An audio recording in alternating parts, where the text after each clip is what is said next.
bonjour Karine! Allô les filles! Salut! Aujourd'hui, on parle de marketing parce que juste le mot peut donner des boutons à bien du monde. Je pense particulièrement chez les agriculteurs, c'est un symptôme assez fort. L'urticaire du marketing. Donc, aujourd'hui, on a décidé de recevoir Karine qui va nous faire un cours 101. Le marketing agricole pour les nuls. C'est nous, ça, les nuls. Non, je dis pas d'accord.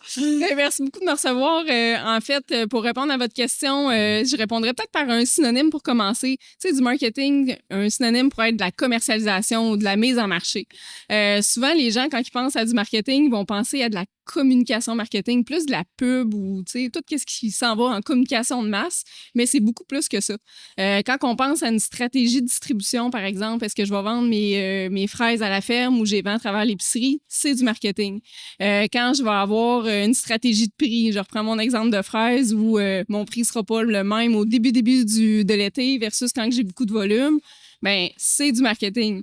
Quand je fais de la promotion, quand j'ai une force de vente avec moi, c'est aussi du marketing. Fait qu'en gros, là, dès que ça tombe dans la colonne revenus, là, c'est du marketing. Il y a du marketing d'impliquer quelque part. Exactement. Dès qu'on reçoit de l'argent. Ouais. Fait que dans le fond, on devrait vraiment aimer ça, le marketing. On aime ça, le marketing. Pourquoi c'est important de s'y intéresser au marketing? Puis ça, même quand on est en milieu agricole. Ben, tu sais, on est à l'Expo Champ aujourd'hui, on a presque 300 exposants, il n'y en a pas un ici qui a rien à vendre. Fait que, tu sais, qu'on prenne Lactec, Agrimarché, ils ont une offre à mettre de l'avant auprès des producteurs à faire connaître, que ça soit du financement, que ça soit même l'ACFA, qui est un organisme à but non lucratif, ils ont quand même quelque chose à faire connaître. Fait que tout le monde a quelque chose à vendre, entre guillemets, fait que tout le monde devrait s'y intéresser. Puis si on a envie d'investir un petit peu plus d'énergie sur la mise en marché, le marketing, sur notre entreprise agricole, par où on part? C'est quoi le point de départ? Où on devrait investir du temps au début pour se lancer dans cette aventure-là? Bien, je dirais que la base, là, où ça peut être le plus payant d'investir, c'est en marketing. Pour faire du bon marketing, il faut que tu connaisses ton market. C'est pas dit très joli, mais vraiment bien connaître le client qu'on veut cibler ou les types de clients qu'on veut cibler. Qu'est-ce qui l'empêche de dormir la nuit? Qu'est-ce qui lui fait plaisir? Vraiment, c'est quoi sa vie? C'est quoi sa réalité? Il a quel âge? Quel type de revenus? Etc. Vraiment très, très bien connaître le client qu'on veut viser, c'est qui le client du concurrent, c'est quoi notre proposition de valeur, comment on se démarque comme entreprise au niveau de notre offre pour attirer ce client-là. Puis répondre à ses besoins, j'imagine, c'est un peu ça. Ben c'est ça, ultimement, c'est de répondre à ses besoins. Puis tu sais, une entreprise qui vend des voitures, je sais pas, Hyundai pour la nommer, elle va vendre une certaine proposition de valeur. Mercedes, ça se peut qu'ils vendent du prestige. Encore plus qu'un moyen de se déplacer.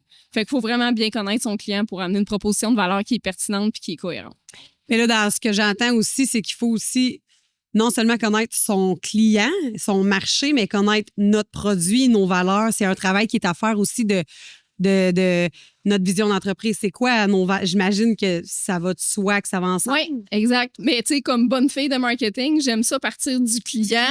Puis le reste, ça s'attache comment? Tu sais, il faut vraiment qu'il y ait un fit puis que les deux ronds arrivent un par-dessus l'autre. Là. On a tous vu des enfants qui essayaient de rentrer de le carré dans le rond. Non. On part du client, puis après, on vient s'assurer que notre offre, ce que je disais tantôt, le prix, le produit, la façon de se faire connaître, notre façon de raconter notre histoire, que ça fit ensemble. Puis après ça, ben le reste est plus facile. Je trouve. Là, moi, j'en entends déjà qui se posent la question, mais là, est-ce que je fais toute seule? Est-ce qu'il faut engager? Comment bien faire les choses dans ces deux situations-là? C'est quoi la clé? Y a-t-il une façon de faire? Ben, tu sais, moi, je pense que de manière générale, il faut travailler dans notre zone de génie, dans ce qu'on aime, dans ce qu'on a du fun. Puis, il y en a qui sont très bons à être autodidactes, puis essayer de commencer à des choses, puis de commencer petit, puis de vouloir se faire connaître sur les réseaux sociaux, par exemple, quoi que ce soit. C'est super, c'est parfait pour commencer. Par contre, quand on veut aller plus loin, d'aller se faire aider par des gens qui en font à tous les jours, je pense que ça peut amener une certaine valeur ajoutée. L'important, c'est qu'on ait un retour sur investissement positif. Fait que normalement, des professionnels, ça peut nous aider. Puis le marketing, ça a un paquet de facettes. C'est un peu comme l'ingénierie. Là, un gars de génie civil puis un gars de génie mécanique, ça fait pas la même affaire. En marketing, il y a la même chose. Il y a du numérique, il y a du SEO, il y a de la stratégie marketing, il y a un paquet d'éléments aussi. Fait que d'aller chercher des spécialistes ou une agence qui peut nous aider à aller plus loin, ça peut être un plus rendu à un certain niveau. Puis même en démarrage, ça peut être un bon moment. On en a beaucoup des entreprises agricoles qui sont super bons dans les opérations. Vraiment s'assurer de livrer un produit de qualité ou quoi que ce soit, mais ils sont pas bons pour le mettre en marché. Puis des fois, on voit l'inverse. C'est rare qu'on voit exactement les deux là, chez les mêmes personnes. Fait que moi, je dirais travailler dans votre zone de génie, puis si vous avez du fun à le faire, continuez à le faire. Puis si vous avez moins de fun à le faire, des fois, de le donner, c'est peut-être là où c'est le plus payant. Là. Hey, on peut pas être parfait dans tout. Non. Là, moi, ce que j'entends, c'est que dans le fond, on a comme ouvert la porte sur un domaine qui est très vaste parce que tu disais qu'il y a comme des spécialités, puis il y a beaucoup de choses que ça implique, le marketing.